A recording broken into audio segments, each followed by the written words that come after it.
अब आप हमारी वीडियो नंबर 11 देख पा रहे होगे, एज इक्विटी पैटर्न के ऊपर टीम फॉर्मेशन का फेज 13 में क्वेश्चंस आए थे। तो भाई साहब अब देखते हैं। उसके अलावा ये पीडीएफ आपको मेरे Telegram channel maths by Deepak Sharma में मिल जाएगी। उसके अलावा हमारा पैरामेडिकल का भी रिजल्ट आ चुका है। और वही मैंने अपने main channel Deepak Sharma maths पे एजुकेटी क्वेश्चन के नाम से अलग से प्ले लिस्ट बना रखी है। वहाँ पर 10 वीडियोज हो चुके हैं, तो आप इनको भी जरूर देखना। अब भाई साहब इसमें क्या होता है, जैसे टीम फॉर्मेशन होगी ना, जैसे इसमें भी अलग अलग टाइप हो सकते हैं। जैसे एक तो ये कि 3 आदमी दे दें, ठीक है, उनकी क्वालिटी दे दें और कह दें कि हमारे ये काम है तो इसके लिए कौन सा एम्प्लॉय चाहिए, ठीक है। दूसरा हो सकता है कि तीनों आदमियों की क्वालिटीज बता दें और फिर पूछ रहे हैं कि हमें ये काम है, तो ये काम कौन सा दोनों मिलके अच्छे से कर सकते हैं, ठीक है। तीसरी टाइप ये हो सकती है जिसमें ये कह दे कि उनकी स्किल दे दे और कह दे कि ये किस पोस्ट के लिए अच्छे रहेंगे, ठीक है। तो अब देखिए, सबसे पहले हमें क्या रखा है, एम्प्लॉय ए बी सी, ठीक है। ये बहुत फास्ट है कंप्लीटिंग टास्क, है ना, लेकिन ये छोटी छोटी मिस्टेक कर सकता है। कह रखे ये स्लो काम करता है, केयरफुली काम करता है और बहुत ही कम ये क्या है एरर देता है। फिर कह रखा है सी एक गुड ऑर्गेनाइजर है but not a hands on worker, है ना।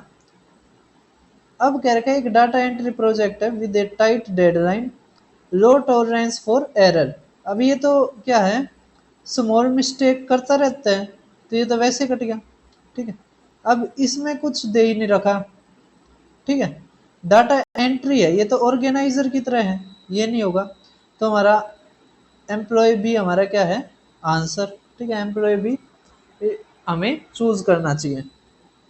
इसी तरह आप सेकंड क्वेश्चन देखिए, मैंने हिंदी भी ट्रांसलेशन इसके बाद ही डाल रखी है।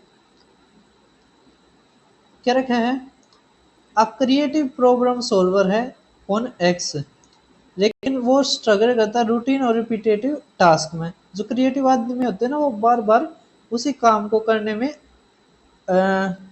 असहज पाते अपने आप को। वाई क्या रखा है, excellent at working a step set process, मतलब ये वही रूटीन प्रोसेस को करने में एक्सीलेंट है। फिर क्या रखा है, एक टीम प्लेयर वो जो कम्युनिकेशन में गुड है लेकिन एवरेज टेक्निकल स्किल है, ठीक है। करेगा that require a new and innovative solution. अब न्यू और इनोवेटिव कौन था, एक्स था, तो एक्स हमारा आंसर, ठीक है। अब आगे देखिए आप, इसी तरह मैंने और भी बहुत सारे क्वेश्चन डाल रखे जिसमें एक एक एम्प्लॉय होता है, ठीक है। ये भी ध्यान रखना कि उसको कितने एम्प्लॉय चाहिए, क्या एक चाहिए, दो चाहिए, तीन चाहिए, ठीक है। इस तरह भी ध्यान रखना।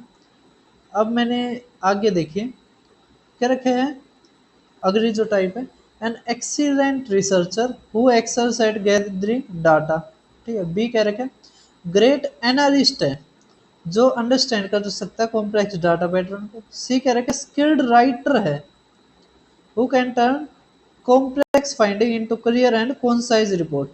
करके एक प्रोजेक्ट के लिए एक डिटेल्ड रिपोर्ट चाहिए, ठीक है भाई साहब, ऑन मार्केट ट्रेंड्स, ठीक है। इन्वॉल्व गैदरिंग रॉ डाटा, ठीक है, एनालाइज करने वाला और राइटिंग ए फाइनल रिपोर्ट। तो कौन सा सुटेबल टीम होगी, ठीक है।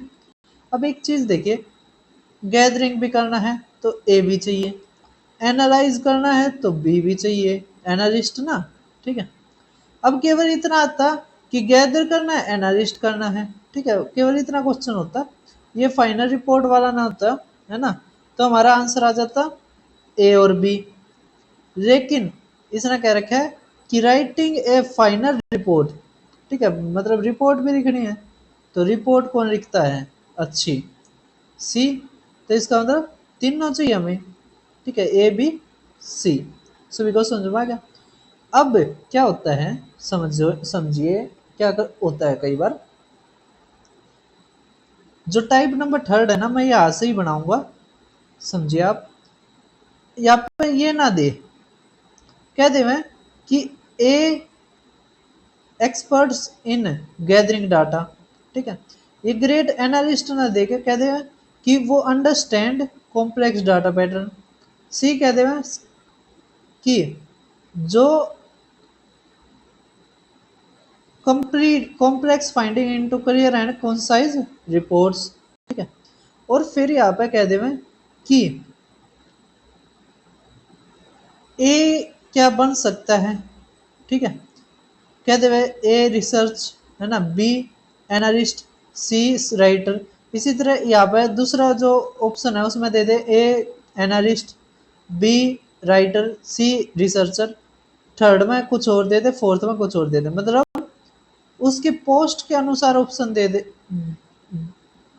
दे जाएं तो आप काम के अनुसार पहचानिएगा कि कौन क्या कुछ काम करता है, ठीक है।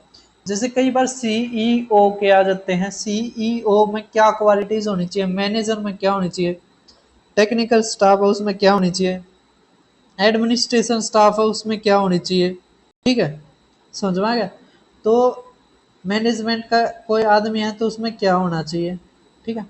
तो इस तरह के क्वेश्चंस आपको देखने में मिलेंगे सीजीएल में। जहाँ तक है तो आप अच्छे से तैयारी करके जाना, बिल्कुल भी किसी के भरोसे मत रहना।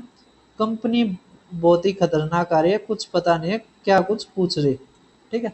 तो फिर मिलते हैं और वीडियो में। इसके बाद नेक्स्ट बात आ रही है एक और वीडियो एजुकेटी के ऊपर ही, तो वो भी आप जरूर देखना।